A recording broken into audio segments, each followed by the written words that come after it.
Bienvenue. Dans ces cadres de conférences sur la psychologie évolutionnaire, ou on peut appeler ça aussi curriculum sur la conscience, parce que c'est le nouvel segment qu'on fait, nous autres, qu'on a décidé de faire. Donc, je vais donner de l'information aujourd'hui sur l'intégration de sa vibration, parce que cette intégration-là doit égaler la définition de son identité psychique obligatoirement. Hein? Ça, c'est évident. Fait que ça va tourner autour de ce sujet-là ce soir. Puis, je vais donner de l'information, puis si jamais vous avez des questions, ça peut toujours être dans la première partie, mais ça peut aussi être dans la deuxième partie, parce qu'on fait une pause de une vingtaine de minutes. Dépendant de l'odeur, là, ça se peut qu'on fasse une pause plus rapidement, je ne sais pas. Ça va, vous autres? Oui, moi ça va, mais tu sais, c'est OK, donc... je vais voir qu'est-ce qu'ils veulent dire par rapport à l'intégration de sa vibration. Puis ensuite, parce qu'ils veulent parler aussi de la définition de son identité psychique. Donc, une identité psychique, c'est premièrement ce que tout individu devrait avoir pour vivre une vie sur la planète Terre. Sans identité psychique, tu n'as pas la direction voulue pour te permettre de te bâtir une vie qui doit aller plus loin que celle de l'âme, puis qui doit, à la limite, ne jamais être insécurisée. Parce que une vie qui insécurise l'individu va toujours lui permettre peu au niveau de la liberté. Et cette liberté-là est primordiale pour que l'individu intègre l'énergie de la Terre, parce que l'énergie de la Terre, c'est une grosse énergie. Il est simple à remarquer que si on prend les événements qui se passent à Montréal avec les étudiants, il n'y a pas personne qui comprend l'intégration de cette énergie-là. C'est un mouvement qui est profondément ancré sur la société qui va se construire demain au Québec. Ce n'est pas seulement des étudiants qui protestent. Il y a un mouvement de fond beaucoup plus grand que seulement des étudiants qui protestent. Ce mouvement de fond-là fait partie d'une identité de la jeunesse. OK? Ça fait partie d'une identité de la jeunesse qui est pas politisée comme la société politique qu'on connaît en ce moment. Donc, le bras de fer entre les étudiants et le gouvernement est au niveau de l'ego à ce moment. Mais la jeunesse, elle, peut se réinventer, alors que le gouvernement en place ne pourra pas se réinventer. C'est ça la nuance. La jeunesse peut se réinventer. Et cette jeunesse-là, s'ils doivent faire ce mouvement-là, ils doivent le faire naturellement sans l'utilisation de forces astrales qui détruisent. Donc, de forces astrales qui détruisent la société. Donc, le vandalisme, tout ça, ça détruit quand même la société. Si le gouvernement était intelligent, il adresserait la situation des étudiants de la sorte. Nous savons déjà qu'il y a des étudiants qui créent ce malaise-là à l'intérieur du mouvement étudiant, et nous savons très bien que le mouvement des étudiants, vous voulez nous dire quelque chose en quelque sorte. Et on doit regarder votre point de vue, parce que vous êtes les bâtisseurs de la société. Donc, et il devrait faire comme le chef de police de la Ville de Montréal, qui dit tout simplement, nous avons identifié ceux qui font la casse parmi les étudiants. De cette manière-là, il n'y a plus d'ego d'impliqué. Il y a un dialogue intelligent qui peut entrer en fonction, et ça enlève aussi l'aspect négatif des casseurs. On les dénonce. Si le gouvernement ne les dénonce pas, il dénonce tous les étudiants en même temps. Et c'est là sa grande erreur. Donc, on peut remarquer dans cet exemple-là que l'homme n'a pas d'identité et que l'homme n'a pas de parole. Il n'a pas développé de parole parce qu'il n'a pas intégré sa vibration. Donc, qu'est-ce que c'est intégrer une vibration? Intégrer sa vibration ou une vibration ou l'intégration de sa vibration. Ça, c'est encore mieux. L'intégration de sa vibration. c'est beaucoup mieux que sa vibration. Parce que le de implique une dimension très occulte. Et cette dimension-là fait partie de l'intégration de tout ce qui est en haut dans sa vibration. Alors que l'intégration de sa vibration, ça peut simplement être un courant égoïque, parce que l'ego peut prendre possession de sa vibration facilement. L'intégration de sa vibration, vous devez faire appel à la dimension cosmique de votre identité. Vous êtes obligé de vous référer au double cosmique, parce que le double cosmique, c'est la vibration que l'homme doit intégrer. Et cette vibration-là n'est pas facile à intégrer, parce que le double cosmique ne donnera jamais à l'homme son carnet avec toutes les instructions. C'est lui qui doit aller trouver les instructions une à une. Par exemple, si vous êtes capable d'étudier votre vie, vous êtes capable d'étudier tous les événements qui tournent autour de la vie. Donc, si vous savez qui vous êtes, vous pouvez facilement donner une direction à tout mouvement extérieur à vous, et vous pouvez parler en société, parce que vous ne commettrez pas l'erreur de vous fier simplement à votre ego pour parler. Vous allez être obligé d'être dans votre intelligence. Et l'intégration de sa vibration, c'est de parler tout en sachant que tout ce qu'on dit est scruté à la loupe. Donc, si tout ce qu'on dit est scruté à la loupe, ne soyez pas surpris que par la suite, vos paroles deviennent vos actions. OK? Donc, si, par exemple, on statue sur une forme et on se fait surprendre par la suite par la même forme, il est compris que cette forme-là était déjà établie au travers du double cosmique en contribution avec l'entité maîtresse qui vous chevauche. Et l'entité maîtresse, c'est la dimension, tout simplement, purement du retrait, du double cosmique, pour permettre vos mémoires d'âme d'être émises. Et quand ces mémoires d'âme-là sont émises, elles élèvent indirectement l'énergie dans l'âme, et l'énergie dans l'âme, elle, devient une forme égoïque par laquelle on va vivre sa vie.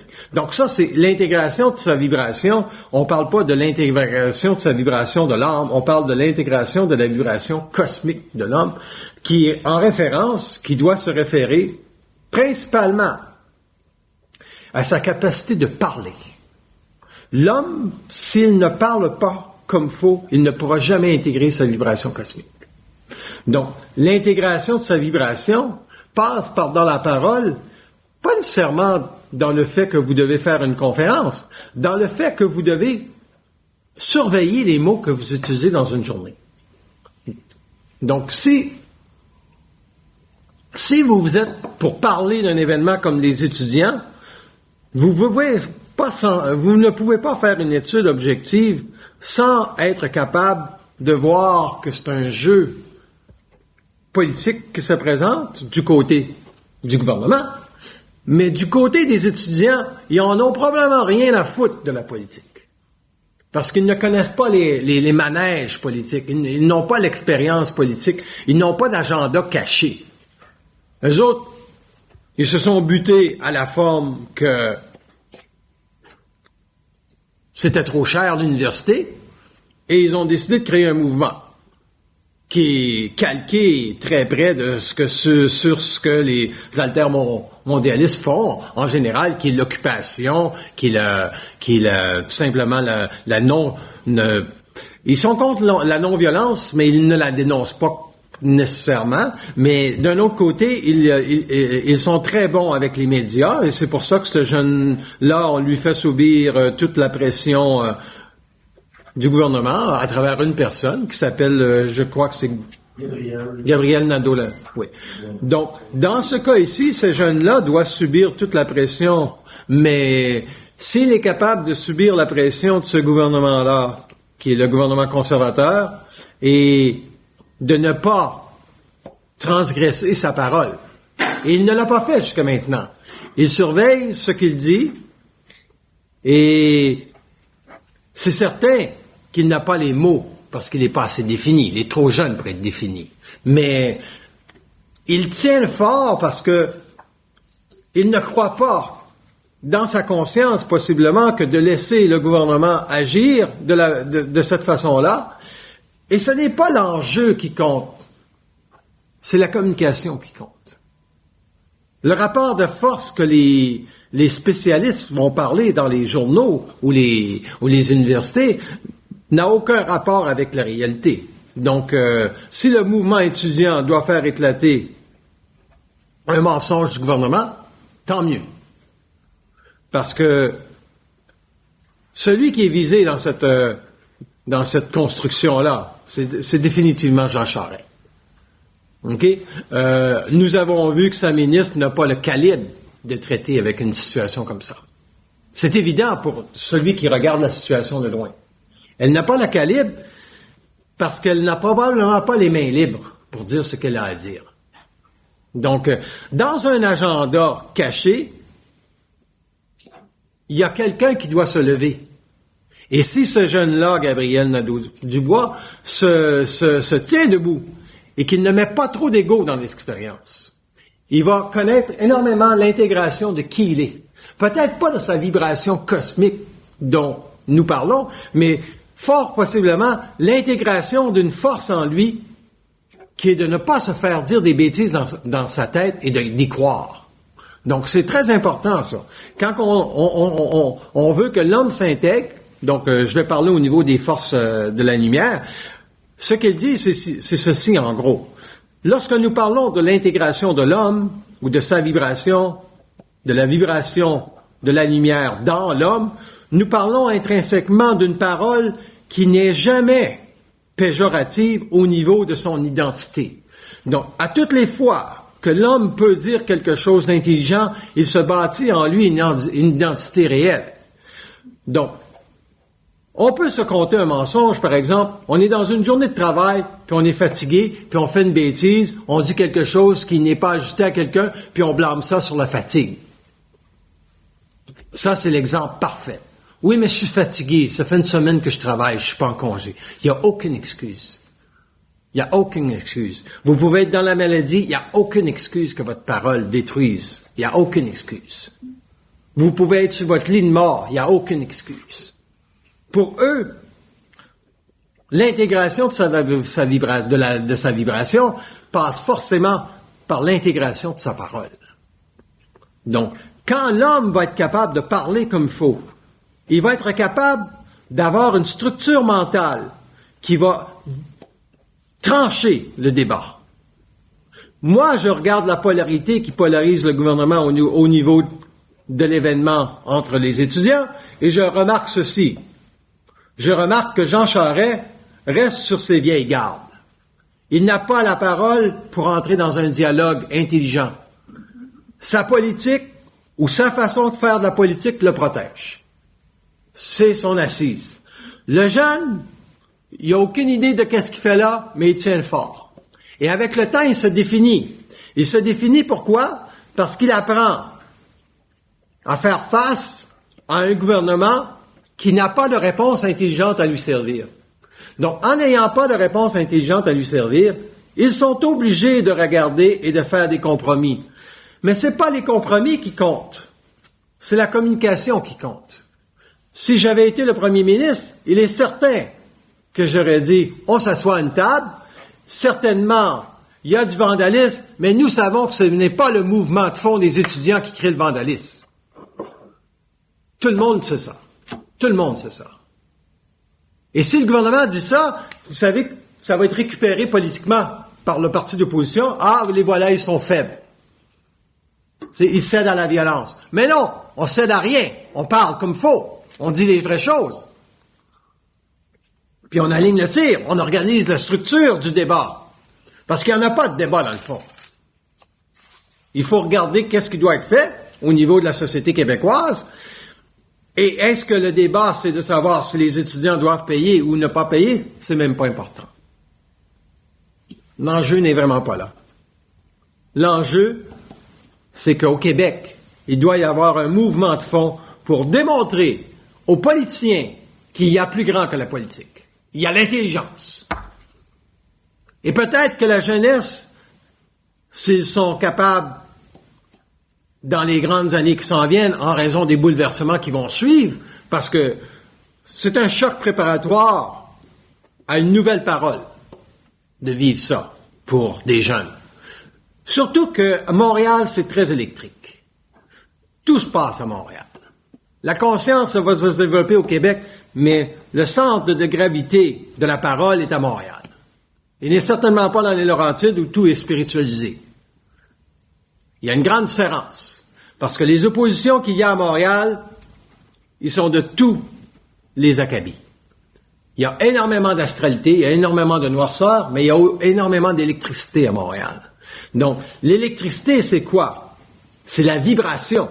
L'électricité, c'est la vibration. Est-ce que Montréal a une vibration astrale? Non. Montréal a une vibration propre au développement de la conscience supramentale. Sinon, je donnerais mes conférences, je sais pas, moi, dans les Laurentides, et ça donnerait absolument rien. Pour la simple et unique raison que quand les gens se déplacent dans les Laurentides, ou quoi que ce soit, ils ont accès à une vibration où l'éther est neutre. C'est un éther neutre, les Laurentides.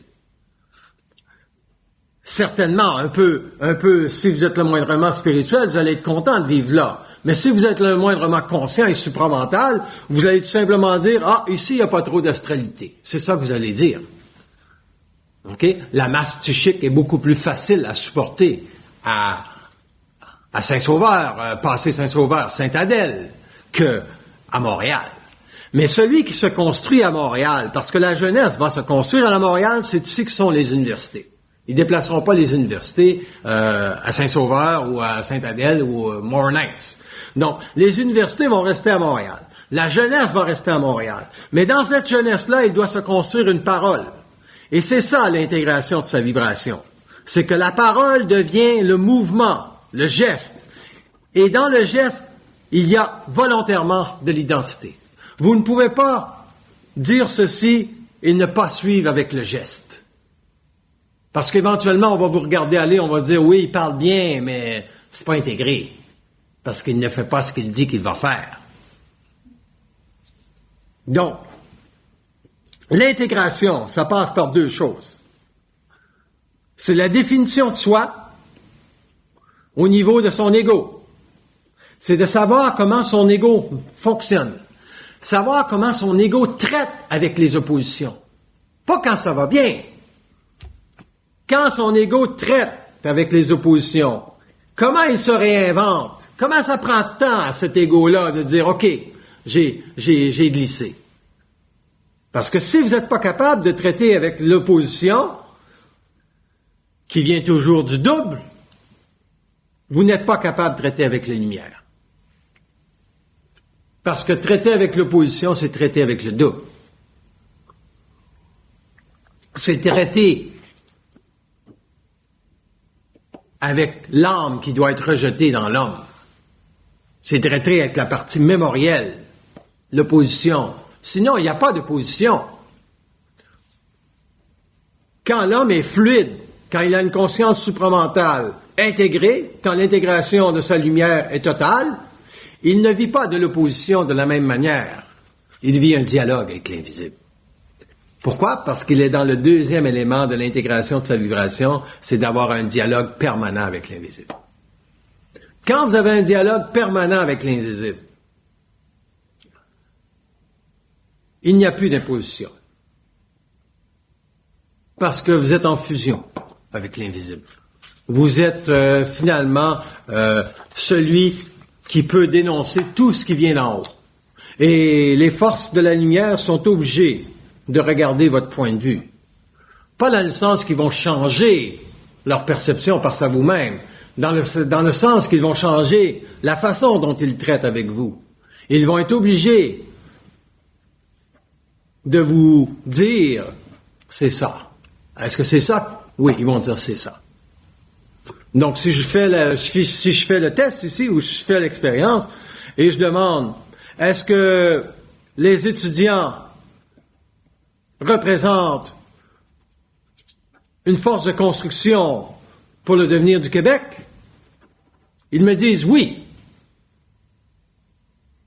Et quelle valeurs évolutives y a-t-il dans ce mouvement-là? Ils se dissocient de la politique pour régler leurs problèmes. Ils regardent le regard intelligent. Ils veulent qu'on leur parle intelligemment, qu'on arrête de les paternaliser, qu'on arrête de leur dire ceci ou cela. Parce qu'il ne faut pas oublier que derrière Jean Charest, il y a des gouvernements occultes. Et ce gouvernement occulte-là, c'est l'argent. Je ne parlerai pas de nom, mais la presse, elle défend définitivement le gouvernement, alors que le devoir va défendre beaucoup plus l'indépendance. Il y a deux vibrations différentes. Le devoir ne défend pas un gouvernement particulier. Il défend l'indépendance. Alors que la presse a un agenda. D'ailleurs, je devrais arrêter d'acheter la presse. Ça s'en vient.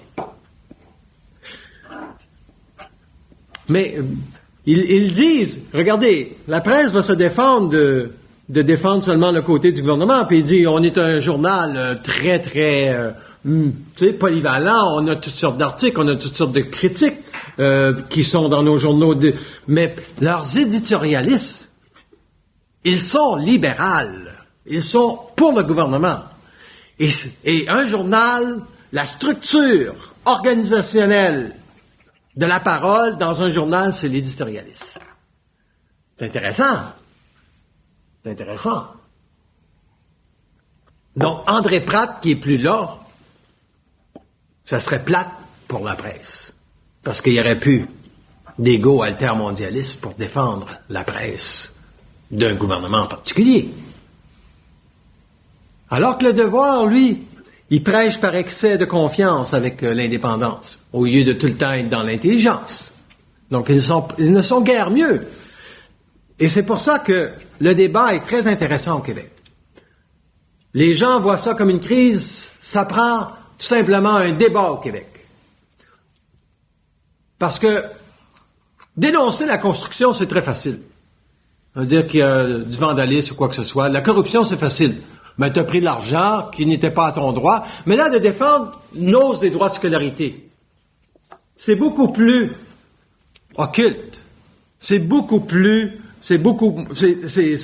abstrait que concret. Tu sais? Les compteurs d'eau, on pouvait savoir qu'il y a eu un scandale. Mais les étudiants, on ne peut pas savoir qu'il y a un scandale. Il y a des gens qui se posent la question. Pourquoi est-ce que les jeunes, puis là on leur dit, pour $1 de plus par jour, vous êtes prêts à descendre dans la rue et tout ça pour faire $1 par jour, tu sais, parce que c'est ça que ça va leur coûter par année, en fin de compte. 12.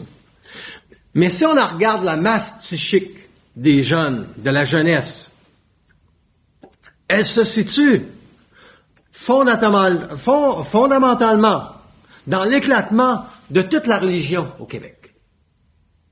C'est la deuxième structure qui doit être mise en place.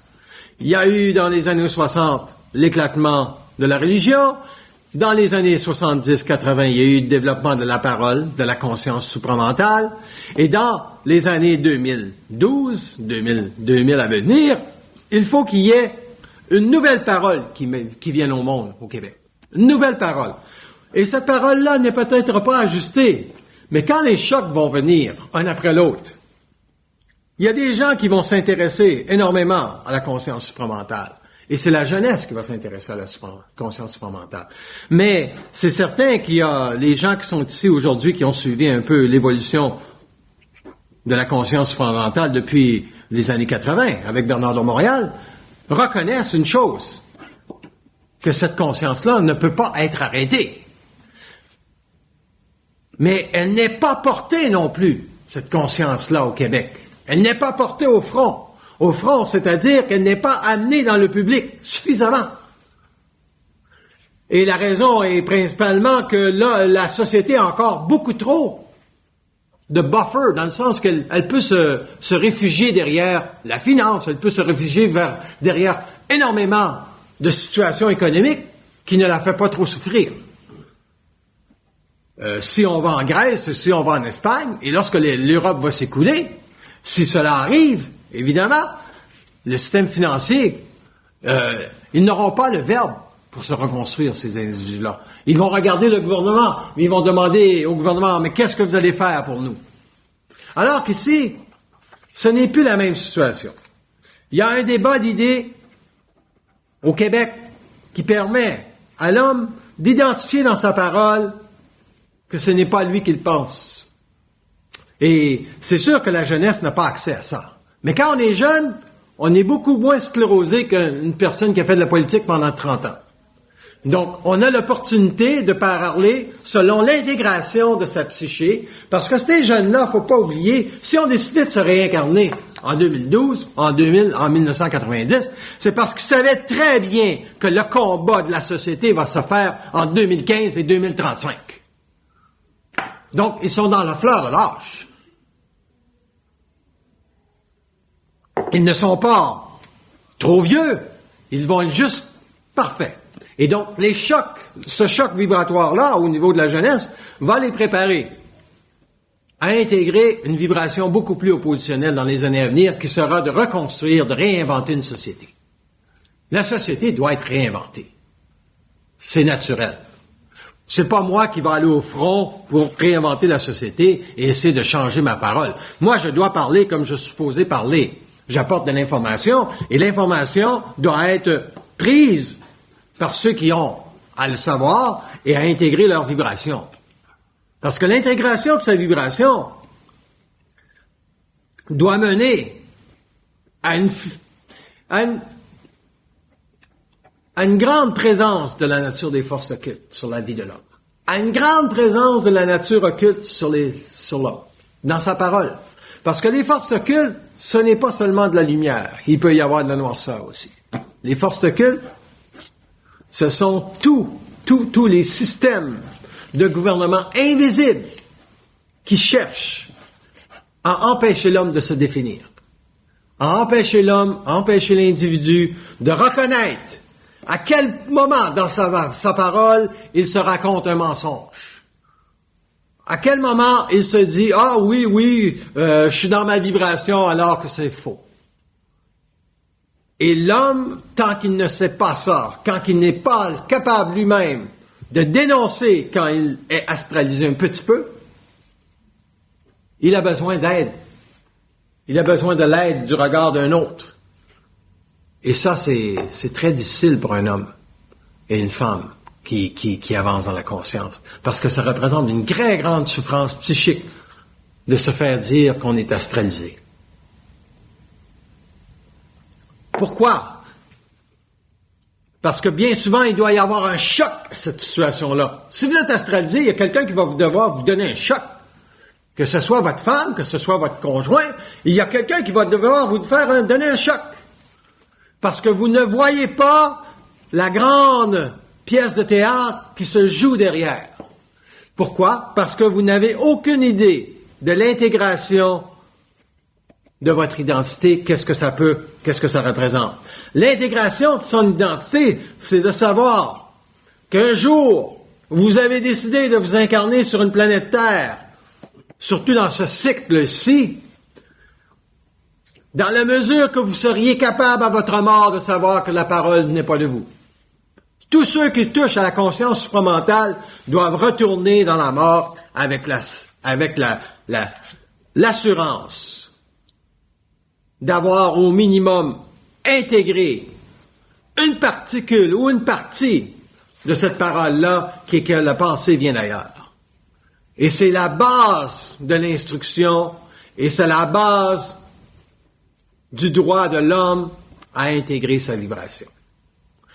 L'intégration de sa vibration, c'est l'organisation structurelle de son identité selon les paramètres d'un ego qui est capable de toujours dialoguer avec le visible d'égal à égal. Il ne se fait jamais dire comment il est cet ego-là, il ne se fait jamais dire qu'il a des défauts, parce que lui-même sait que si on lui dit qu'il est faux, il y a place à opposition de sa part pour redire aux forces de la lumière, vous êtes plein de merde. Parce que les forces de la lumière n'ont pas le mandat de dire à l'homme qu'il est astralisé. Ils n'ont pas le mandat de dire à l'homme qu'il est astralisé. C'est l'homme qui doit leur dire qu'il ne l'est pas. astralisables. Si je leur pose la question, si je fais de l'exercice, je lui dis, ce que je dis, c'est ça. Ah là, s'il me dirait, ben c'est à peu près ça, je dis, mangez de la merde, parce que je sais que c'est ça. Pourquoi? Parce que l'intégration de sa vibration, c'est l'assurance ou la certitude que son ego ne se pense pas. L'ego ne se sent pas, il n'est pas présent sinon que dans la transparence de la parole, parce que la parole, c'est un mouvement. Comment je sais que je ne suis pas astralisé? Tout simplement parce que je me donne l'autorité de parler et de dire ce que j'ai à dire sans nécessairement savoir ce que je vais dire. Je ne m'intéresse pas à ce que je vais dire. Si je m'intéresse à ce que je vais dire, je m'astralise. C'est évident. Je ne savais pas que j'allais parler des étudiants de cette façon-là. Mais c'est un sujet de l'heure et on est dans une université et c'est un peu leur quartier général ici. Mais ils sont pas là. Et c'est dommage. Et c'est dommage que les étudiants ne sont pas là. Pourquoi? Parce que les structures de gouvernement ne permettent pas la diffusion de cette information-là suffisamment. De toute façon, il est possiblement mieux que je ne sois pas trop connu, sinon j'aurais peut-être la GRC à mes trousses. Ou, je ne dis pas ça pour des mauvaises raisons, je dis simplement ça que la société n'est pas prête à entendre le discours de la conscience supramentale. La société n'est pas prête. La société veut encore aller à l'église, à Noël, surtout ou à Pâques, mais elle ne veut pas se faire dire que tout s'écroulera. Tous ces systèmes de croyances-là s'écroulera. Ils ne veulent pas se faire dire que quand tu meurs, tu ne meurs pas. Non, je meurs et où vais-je? Est-ce que je vais en enfer ou au paradis? Donc, ils veulent que la discussion soit polarisée, comme ça fait bien l'affaire du gouvernement de polariser le débat. Plus il est polarisé, plus les jeunes sont mélangés.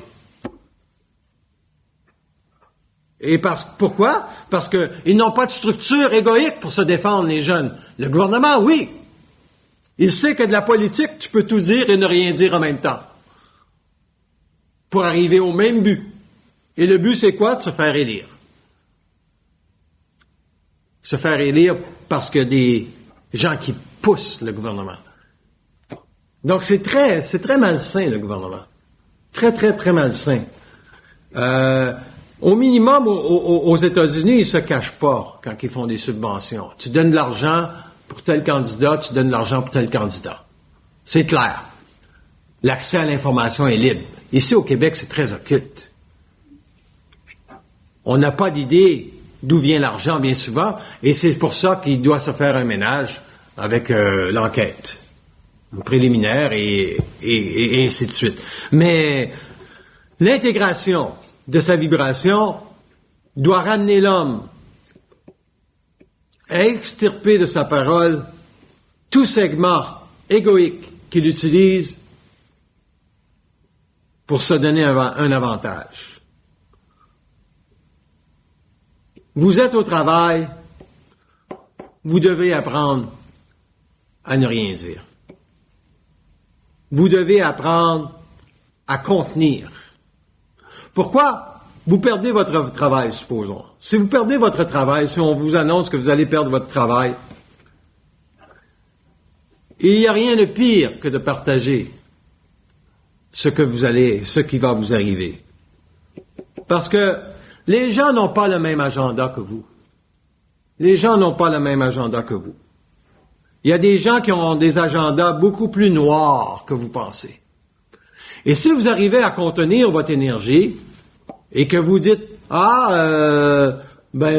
c'est ça, si on apprend que vous allez perdre votre travail », vous allez tout simplement dire « Oui, je vais perdre mon travail, mais cela va m'offrir une opportunité d'en trouver un autre. Sinon, je n'aurais pas cette opportunité-là. » Pourquoi vous devez répondre comme ça? Pourquoi l'homme doit-il répondre comme ça? Il doit minimiser les courants astraux sur sa conscience. Il doit minimiser le regard émotif des autres sur sa conscience.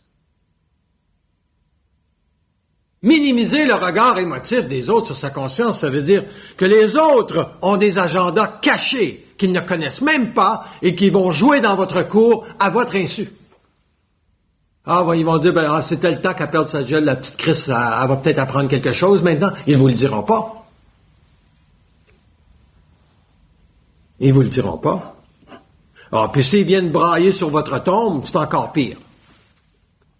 Parce qu'ils n'ont pas d'identité. Ils viennent vous arracher le peu d'énergie qui vous le reste pour combattre cette énergie-là folle de l'astral ou quoi que ce soit qui a pu vous imposer indirectement une insécurité. Il n'y a pas personne qui se fait dire tu perds ton emploi, puis c'est rien là, je vais en trouver un autre. Ça prend de la conscience pour éventuellement intégrer ça. Et l'homme, avec le temps, est capable de vivre avec toutes les oppositions. Parce que il sait une chose. Il sait que l'intégration de sa vibration passe par le fait qu'il doit changer de travail.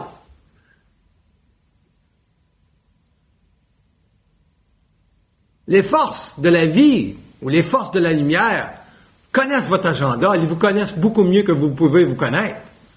Et le jour que vous êtes capable de dire tu m'apprends rien, dans le sens que oui, je perds mon travail, tu m'apprends quelque chose, mais tu m'apprends rien, dans le sens que je n'ai pas à me dénigrer, je n'ai pas à penser que je n'en trouverai pas un autre, je sais déjà que cette dimension-là cosmique, je vais l'intégrer. Je vais me réinventer. Je vais ressortir mon curriculum vitae, puis je vais faire ce que j'ai à faire. Sans plus. Et je vais continuer mon travail jusqu'à temps qu'on me dise merci, c'est fini, c'est votre dernière journée de travail, et je vais faire le ménage. Je nettoie. Pourquoi c'est important de nettoyer? C'est parce que vous démontrez à l'astral et vous démontrez aux forces de la lumière que votre mental est intact. Ah, ben là, je vais peut-être avoir besoin de ça, ces papiers. Ah, mais là, ça me rappelle ça. Non. On se réinvente. L'homme qui se réinvente n'a pas d'adresse. Sa seule force, c'est son mental. Son mental est intact parce qu'il est capable de parler avec la lumière. Qu'est-ce qui se passe? Ah, ben, c'est temporaire. Tout est temporaire de toute façon pour eux autres. Tout est temporaire. Ce n'est pas une finition, la vie. C'est une évolution, c'est un processus. Donc, ce processus-là doit permettre à l'homme d'arriver à reconnaître que la parole qu'il doit avoir, c'est la parole qu'il doit dénoncer dans son ego, celle qui n'est pas intelligente. La parole que vous développez, la parole supramentale, la parole consciente, celle qui va vous permettre d'intégrer la vibration de la lumière, c'est celle qui va dénoncer votre ego. Et si vous avez besoin d'aide pour vous faire dénoncer votre ego, ça va être plus long. Il y a énormément de souffrance dans ça. Pourquoi? Parce que l'ego a trop de mémoire par rapport à ce qu'il ne veut pas laisser aller. Et ayant trop de mémoire par rapport à ce qu'il ne veut pas laisser aller, l'entité maîtresse se forme sur sa conscience une identité très forte. Très, très, très forte. Dans la structure, parce que c'est le dernier bastion de l'âme, l'entité maîtresse. C'est elle qui regorge de mémoire pour ramener à l'homme. Oui, mais tu es insécure, tu te rappelles pas, tu es insécure. Parce que ça, c'est une vibration. Il y en a d'autres, ça peut être le miroitement. Il y en a d'autres que ça peut être l'orgueil. Il y en a d'autres que ça peut être le rejet, ça peut être la négation d'eux-mêmes. Et ça revient tout le temps. Cette prise de possession-là de l'âme sur l'entité maîtresse, sur la mémoire qui forme ce que je peux appeler une entité maîtresse, qui est une force égoïque dans l'âme, vient toujours contrer votre vibration. Toujours contrer votre vibration. Pour que vous ne triomphez jamais de la censure que vous pouvez amener par rapport à votre parole, pour arriver à parler, non pas d'une façon égoïque, mais d'une manière qui tranche avec le discours que l'on connaît aujourd'hui. Trancher avec le discours que l'on connaît, c'est pouvoir tout simplement dire, quand il vous arrive une épreuve, ou quand il vous arrive un événement, vous devriez, ou on devrait, l'homme devrait se retourner en dedans de lui-même et dire, c'est quoi qui se passe? Quand il me dit, c'est quoi qui se passe? Il peut être émotif. Il est fort probable que si vous êtes émotif, ils ne vous donneront pas toute la réponse. Ils peuvent vous dire, vous êtes débalancé. Puis là, je dis, oui, mais ça me donne quoi, ça, d'être débalancé? J'aimerais bien que vous m'en dites un peu plus. Ils vont peut-être dire, pas pour l'instant, plus tard. Il y en a que c'est le calme plat, dans ce temps-là. Bon, ben c'est parce qu'indirectement, vous n'avez pas assez intégré votre matière. Donc, vous ne pouvez pas avoir accès à la parole. Votre matière n'est pas ordonnée. Donc, si vous vivez un événement et en opposition, il faut que vous repreniez assise de la matière. C'est-à-dire que vous devez remarquer que vous êtes frivole avec l'énergie, qu'il se passe quelque chose. Mais vous devez trouver dans votre matière un espace qui va vous permettre de vous équilibrer. Et cet espace-là est fondamental. Donc, vous êtes au travail, vous vivez un choc, il y a quelqu'un qui vous dit quelque chose de désagréable. Vous ne pouvez pas rester avec cette énergie-là si vous ne faites rien. Il peut être utile pour vous de poser la question, qu'est-ce qui se passe? Vous n'aurez peut-être pas de réponse, mais ça va changer votre vibration. Parce que vous allez avoir la présence de c'est qu'est-ce qui se passe? Et dans le qu'est-ce qui se passe, il va se passer une chose aussi. Dire, vous allez avoir un petit chemin pour dire, je vais faire ça. Ça va me tempérer, ça va me calmer. Et c'est dans cette matière-là que vous allez retrouver votre équilibre. Et parce que ce n'est pas donné à tout le monde de parler avec la lumière. Parce que la structure mentale n'est pas ajustée. L'équilibre n'est pas ajusté. Pourquoi? Parce que l'homme n'a pas assez intégré sa matière. Il faut vous intégrer davantage votre matière avant d'un point. Sinon, vous allez être sorti complètement de la matière. De vouloir parler avec des entités de lumière qui ont des milliards d'années d'évolution vont vous sortir complètement de votre matière. Vous ne serez pas capable de revenir parce que c'est trop beau, ces mondes-là. C'est énormément beau parler avec la lumière. C'est un des plus beaux travails de parler avec la lumière. Moi, si je pouvais donner des conférences à toutes les semaines, j'en donnerais. Mais il n'y a pas personne, il n'y a pas de gens qui sont suffisamment en vibration. Il y en a, mais ça prend un bassin parce que on peut pas faire un monologue. On peut pas être 2 ou 3.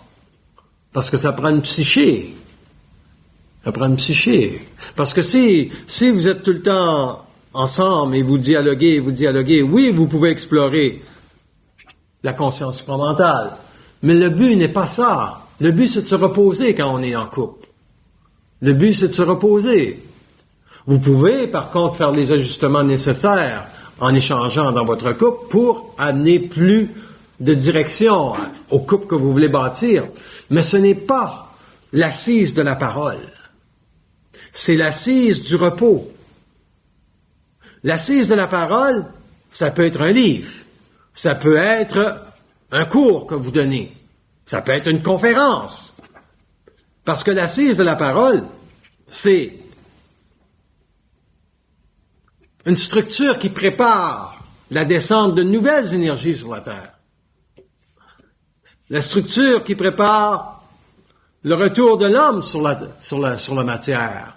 C'est la structure qui prépare le devenir des forces de la lumière en relation avec l'homme selon le programme évolutif que la Terre doit connaître. Et ce programme évolutif-là que la Terre doit connaître, c'est nécessairement qu'un jour l'homme va s'habiter suffisamment pour dicter la nature cosmique de l'évolution de la Terre. Présentement, la Terre ne sera pas donnée à l'homme. L'homme doit l'arracher, cette Terre-là. Il doit suffisamment avoir d'hommes conscients et de femmes conscientes sur la Terre pour que les forces de la lumière disent « Nous allons vous remettre la régence planétaire dans vos mains pour que vous puissiez construire, parce que vous aurez intégré cette matière-là selon le principe cosmique de l'intelligence qui a été de reconnaître qu'un corps matériel qui intègre une vibration cosmique éloignée est très, très, très, très difficile. L'homme est l'un des plus grands habitacle de la lumière. Il est l'un des plus grands voyageurs de l'espace. Parce que lorsqu'il aura terminé d'intégrer la vibration de la Terre, il va aller éduquer d'autres civilisations dans des espaces-temps. Pourquoi va-t-il faire ça? Parce que sa dynamique cosmique, qui était au départ l'intégration jupitérienne de la destinée de l'ensemble des planètes dans sa galaxie, devrait lui permettre de toucher à l'infinité de sa beauté. Et l'homme touche très rarement à l'infinité de sa beauté sur la Terre. Moi, je regarde le jeune Dubois, je me dis, il y a une certaine beauté, ce jeune-là, à contenir l'énergie astrale qu'on lui lance. C'est vrai. Peut-être n'a-t-il pas la parole pour aller plus loin, mais il ne s'est pas effondré. Il ne s'est pas effondré. Imaginez un homme d'expérience comme Jean Charest qui ne veut pas rencontrer ce jeune homme-là. C'est de l'orgueil. Il devrait dire, sacrement, il nous tient tête. Ou sacrement, il va falloir le récupérer dans notre gouvernement, sinon il va nous faire tomber l'année prochaine. Non, mais dans ce sens-là, c'est que il y a une structure mentale. Parce qu'il y a un jeune homme qui disait, oui, mais pourquoi vous amenez toute l'attention sur ce jeune homme-là, Gabriel Nadeau-Dubois, alors qu'on peut tous être des Gabriel Nadeau-Dubois. Non, vous ne pouvez pas tous être des Gabriel Nadeau-Dubois. Vous ne pouvez pas tous être ça. Vous ne pouvez pas tous être des Marc de la Salle. Vous êtes vous-même et vous intégrez la vibration qui vous est reconnue par la lumière, parce que il faut la reconnaître, votre vibration par la lumière. Moi, c'est une vibration reconnue. C'est pas moi qui ai décidé d'être conférencier. C'est un statut. Je n'ai pas obtenu ce statut-là en le demandant, mais j'aimerais ça être conférencier. Comment ça s'est fait? Ça s'est fait par vibration. On ne peut pas écrire des livres même si on veut. Il y a plein de gens qui aimeraient ça écrire des livres, mais ça prend une structure mentale pour écrire un livre. Sinon, vous allez remâcher ce que les gens disent et vous allez simplement avoir un lien linéaire avec la parole. Et quand on a un lien linéaire avec la parole, on n'est pas à l'intégration de sa vibration. On est dans l'intégration de son expérience d'âme. Parce qu'il y a trop de choses qu'on ne sait pas de soi. Donc, c'est linéaire pour pas qu'on se perde trop dans les circuits. C'est intéressant, l'intelligence. Parce que l'intelligence, c'est le segment constructif qui va permettre à l'homme de définir c'est quoi son identité. Si je demande quelle est mon identité aux forces de la lumière, ils vont dire, vous avez l'axe de la parole. Qu'est-ce que ça veut dire, l'axe de la parole? Il dit, vous pouvez parler de n'importe quoi. La deuxième chose de mon identité, il disait, vous êtes sensible. Si vous n'avez pas été sensible, on ne vous aurait pas donné la parole. Pourquoi? Parce que vous n'aurez pas été capable de vous censurer. Égoïquement. Vous n'aurez pas été capable de trancher. Le troisième assise, c'est tout simplement la volonté d'être libre. La volonté d'être libre. À tous les niveaux. Je ne veux pas que la société me définisse. Et je ne veux pas que la société se définisse par rapport à ce que je dis. Je veux que la société se définisse en relation avec ce que l'homme doit savoir de lui-même. Et c'est pour ça que je donne les conférences. Je ne le fais même pas pour moi-même, malgré que ça change ma vibration. Et c'est pour ça que le jeune Dubois fait ça. Il ne le sait pas, mais ça change sa vibration. Il va chercher des structures du mental. Un jour, il faudrait qu'il soit expliqué quelles sont les natures, parce qu'on peut très très bien voir que les deux autres membres sont solidaires à cet individu-là. Peut-être parce qu'il représente 170 000 étudiants, mais on remarque que le corps émotif des deux autres individus vibre beaucoup plus. La structure émotive du mental est beaucoup moins solide. Ça, c'est intéressant parce que la structure mentale d'une personne se lit comment?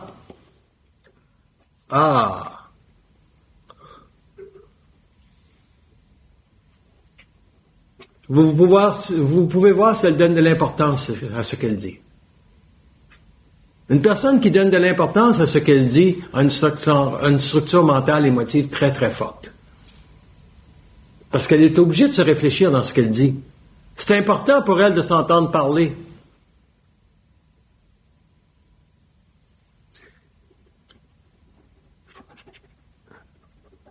Un individu qui ne veut pas s'entendre parler n'utilise jamais un langage de bois. Il n'utilise jamais des choses comme ça. Il ne dira pas la langue de bois, là, il ne connaît pas ça. René Lévesque ne connaissait pas la langue de bois. René Lévesque ne connaissait pas la langue de bois. Félix Leclerc non plus. Et Maurice Richard non plus. Lise Payette ne connaît pas ça, la langue de bois. Dans les grandes femmes du Québec. Grande femme. C'est d'ailleurs elle, dans un article que j'ai lu, qui avançait que cette jeunesse-là elle a quelque chose à donner à la société. Et j'étais entièrement d'accord avec elle. Entièrement d'accord avec elle. Autant, dans la jeunesse, on peut voir des jeunes qui sont totalement astralisés par l'Internet, par la nouvelle technologie. Et c'est ça la difficulté de cette jeunesse-là. Ils n'ont pas de point de repère. Ils n'ont pas la direction de savoir que l'Internet, si ça ne dénonce pas le mensonge, et ce mensonge, c'est tout simplement ce que l'homme se raconte comme rêve ou comme utopie, il faut que ça soit dit. Assad, en Syrie, est beaucoup moins puissant parce que l'Internet s'est mis dans ça. C'est pas l'ONU qui va faire la différence. C'est pas l'ONU qui va faire la différence. Mais au minimum, l'ONU va avoir des yeux pour constater ce qu'on sait déjà. Et l'attention va tout simplement être tournée, après ça, vers la Chine et la Russie.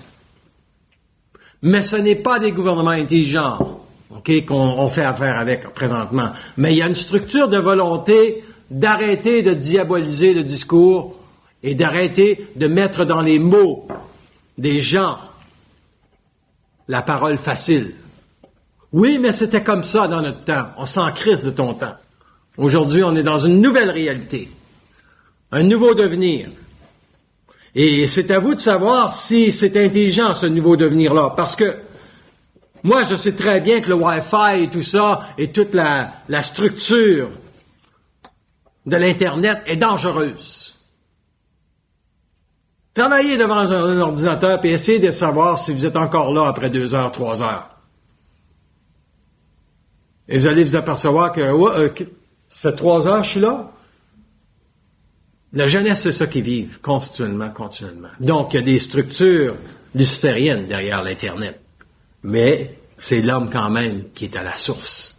Mais l'homme ne sait pas la direction, parce qu'il n'a pas l'intégration de sa vibration, il n'a pas la définition de son identité psychique. S'il avait la définition de son identité psychique, il saurait que le Wi-Fi, qu'il soit où qu'il soit, a une influence directe sur sa psyché. Direct. Et c'est pour ça que je dis que dans les Laurentides, au moins, on est à l'abri de ça. Le rock qui sort, l'énergie du rock, protège un petit peu. Si vous êtes dans un bon endroit, les courants, les tours qui passent avec le rayon, etc., etc. Parce que dans les années à venir, on va vouloir instaurer la technologie partout. Et cette technologie-là va prendre possession de votre identité. Regardez ce qu'on veut faire avec l'assurance automobile. On veut tout simplement installer dans votre voiture un petit GPS qui va nous permettre de vous suivre au niveau de votre conduite automobile et vous allez payer en fonction de comment vous conduisez. Il n'y a pas de liberté dans ça. Il y a des gens qui vont s'accaparer votre façon de conduire et ils vont travailler un système derrière ça. Ils vont vouloir profiter, ils vont vouloir faire de l'argent indirectement, de rebound. Ils vont penser à toutes sortes de mécanismes pour aller chercher de l'argent. Et vous allez donner votre destination à tout le monde. Votre façon de conduire, il n'y a pas de liberté. Si tu as le goût de conduire à 200 000 à l'heure, tu conduis à 200 000 à l'heure. C'est quoi cette affaire-là d'être monopolisé ou de te faire dire « Oh, c'est vrai que j'ai une puce, je vais payer plus les assurances. » Les gens ne voient même pas ça. Ils pensent que c'est une bonne chose. Même si tu es âgé, tu ne devrais pas prendre ça. Parce que c'est une insécurité financière, tout simplement. On ne devrait donner aucune autorité sur sa conscience matérielle et psychique. Avoir un téléphone cellulaire, ça engage beaucoup de choses. Alors qu'avoir un téléphone à la maison, ça engage rien.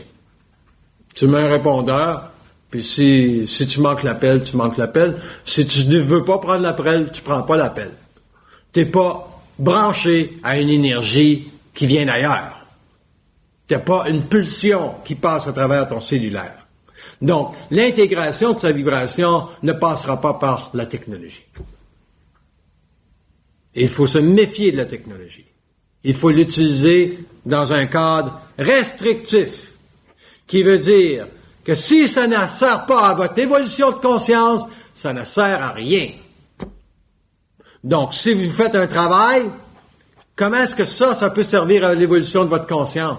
Ben, je suis présent, parce que je suis obligé de le faire, le travail. Vous avez décidé que je vais être branché 12 heures à mon ordinateur aujourd'hui, ben c'est à vous de changer les données. Vous ne serez pas branché à 12 heures à votre... Faites imprimer, allez vous asseoir plus loin, puis mangez une pomme. C'est à vous de gérer ça, même si vous êtes au travail. L'homme conscient ne travaillera pas comme un esclave. Et la société d'aujourd'hui, elle est tellement esclave de son travail. Tellement esclave de son travail. Faites l'expérience de quitter un bon travail et on va vous dire, mais qu'est-ce que tu vas faire? Je ne sais pas. C'est la meilleure réponse que vous pouvez leur donner. Leur créer un petit choc. Pour leur démontrer que vous ne le savez pas. Parce que quand on a une vibration, on fait ce qu'on doit faire. On ne fait pas ce qu'on pense qu'on devrait faire. Parce que quand on pense que ce qu'on devrait faire, on ne le ferait jamais. Il n'y a pas personne qui va laisser 100 000 sur la table pour ne rien faire. Il n'y a pas personne qui va même vendre sa maison en perte pour crisser son camp. Mais on peut vendre sa maison en perte pour crisser son camp. Parce que c'est l'intégration de sa vibration.